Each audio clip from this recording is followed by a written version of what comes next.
सद्गुरुदेव भगवान की, श्री सीताराम सरकार की जय, श्री राधारमण लाल की जय, श्री गौरी शंकर महादेव की जय। सभी दर्शकों और भक्तों को कोटि कोटि प्रणाम। सबको प्रेम भरा जय जय श्री राधे। आज का सत्संग बहुत ही दिव्य होने वाला है। सभी भक्तों से अनुरोध है, प्रार्थना है, बहुत ध्यान पूर्वक सुने।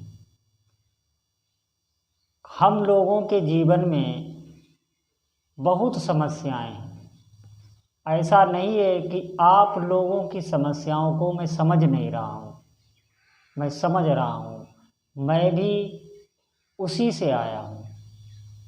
साधु महात्मा कोई आसमान से नहीं आते, आप लोगों के बीच से ही कोई साधु बनता है। मैं समझ रहा हूँ कि क्या क्या क्लेश होते हैं, क्या क्या दुख उठाने पड़ते हैं, लेकिन आप ध्यान पूर्वक मेरी बात सुने। मैं आपको बिल्कुल धोखे में नहीं रखना चाहता। अगर आपको सचमुच मनुष्य जीवन में अपना जीवन सार्थक करना है, कुछ आगे बढ़ना है, कुछ इस जीवन में प्राप्त करना है, तो बहुत ध्यानपूर्वक आज का सत्संग सुने। बहुत ध्यानपूर्वक हमारी ये बात सुने।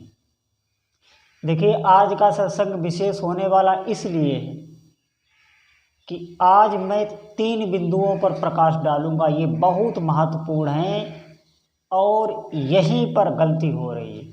सभी दुखों का कारण यही है। हम बहुत सी साधनाएं करते हैं, लेकिन हमें कुछ असर ही नहीं मालूम देता। हमें ऐसे लगता है कि भगवान है ही नहीं। हमें परमार्थ में, हमें साधु संतों पर हमारा भरोसा उठ जाता है। आप विश्वास पूर्वक यह बात सुने। देखिए, सबसे पहले जो भी साधक हैं उनसे गलती कहाँ पर होती है? आहार में। हमें अपना आहार बिल्कुल ठीक रखना है। हमारे इष्ट देव को जो चीज़ वस्तु भोग नहीं लगती, हमें वो जीभ पर नहीं रखना है। आप विश्वास करें, अपना आहार आप सात्विक रखें। हमारे वेदों में आया है, आहार शुद्धि सत्व शुद्धि। आहार से ही अंतःकरण की शुद्धि होती है। अगर आपका आहार ठीक है, अपने इष्ट देव को भोग लगा के आप पाते हैं, उनका प्रसाद पाते हैं, और वही वस्तु खाते हैं जिसका इष्ट देव को भोग लग सके, और उसके बाद आप सत्संग सुनते हैं और फिर नाम जप करते हैं। ये 3 क्रियाएं जो भी साधक कर रहा है निष्ठा से, तो मैं विश्वास के साथ कहता हूँ, निश्चित मानिए, आप विश्वास करें इस बात पर कि आपको भगवत प्राप्ति की व्याकुलता आपके चित्त में प्रकट हो जाएगी। भगवान हमें मिले, भगवान के लिए बेचैनी आपके अंदर प्रकट हो जाएगी। निश्चित मानिए, व्याकुलता में ही दर्शन होते हैं। ये बहुत मैं गूढ़ बात आपको बता रहा हूँ। जब आपके हृदय में अपने इष्ट देव को देखने की व्याकुलता छटपटाने लगे जी, तो आप समझो विशेष कृपा इष्ट देव की आप पर हो। बहुत ऊंचाई पर जब साधक पहुँचता है तो ये व्याकुलता आती है, और ये आती तभी है जब आपका आहार शुद्ध हो, आप साधु संग कर रहे हो और नाम जप कर रहे हो। इतनी जल्दी आपका अंतःकरण पवित्र होगा। और एक बात सुनिए, आपकी सुरक्षा का भार फिर आपके इष्ट देव पर हो जाता है, क्योंकि यही शरणागति का पूर्ण रहस्य मैंने आपको बता दिया। शरणागति का रहस्य यही है कि हम वही आहार ले रहे हैं जो हमारे इष्ट देव को भोग लग सकता है। जिन वस्तुओं का भोग नहीं लगता वो आहार हम नहीं लेते, और उनको भोग लगा के हम पाते हैं। यहाँ तक कि जल भी हम ग्रहण करते हैं तो अपने इष्ट देव को समर्पित करके जल ग्रहण करते हैं। अगर उनकी छवि के आगे हम नहीं जा सकते तो हम वहीं से बैठे बैठे उनको समर्पित कर देते हैं, उसके बाद हम जल पाते हैं।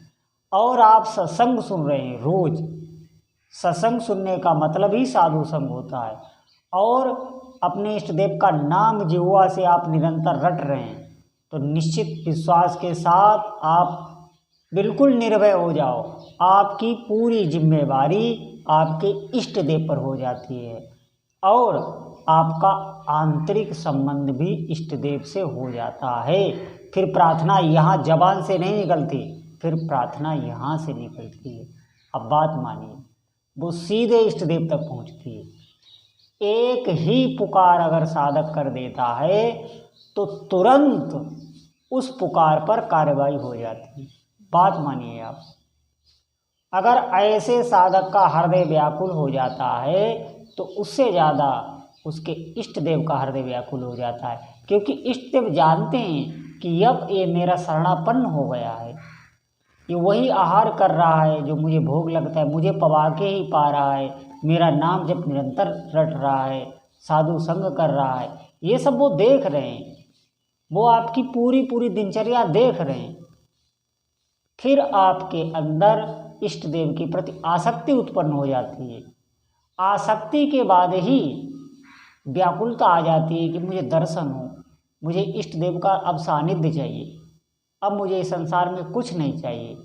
बिल्कुल निश्चित मानिए, वो निर्भय हो जाता है, निशंक हो जाता है, कोई भी भय नहीं रहता उसको, और उसके जीवन में अपार अद्भुत आनंद की प्राप्ति होने लगती। उस आनंद को कोई बता नहीं सकता, वो वाणी का विषय नहीं है, वो अनुभव गम्य है। पल पल कभी कभी वो हंसने लगता है, कभी कभी वो रोने लगता है, और उसकी विचित्र दशा होती है। उसको देखकर सब प्रसन्न होते हैं, और सब यही चाहते हैं कि ये यहीं रहे, ये जाए ना। निश्चित मानिए, ऐसी ऐसी दशाएं, विचित्र दशाएं साधक के अंदर आने लगती हैं, क्योंकि इष्ट देव की पूर्ण कृपा उसको प्राप्त हो जाती है। और अधिकतर साधक क्या करते हैं, मनमानी से ही काम बिगड़ता है। हम भगवान का भजन तो कर रहे हैं, लेकिन हम उन चीज़ों को नहीं त्याग रहे हैं जो हमारे इष्ट देव के विपरीत हैं। हम छल कपट कर रहे हैं, हम वाणी से, उसी वाणी से नाम जप तो करते हैं, लेकिन उसी वाणी से हम झूठ भी बहुत बोलते हैं।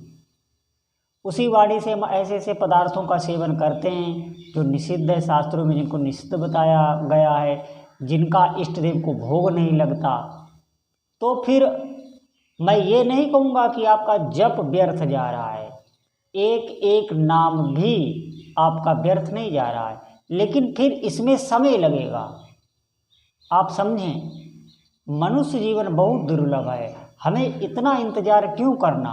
अगर आपको शीघ्रता से लाभ चाहिए तो आप इस बात को विश्वास करके इसे अपना लें कि हम वही आहार लेंगे जो हमारे इष्ट देव को भोग लगता है, और उनको पवाने के बाद ही हम पाएंगे। और नित्य सत्संग सुनेंगे और नाम जप करेंगे।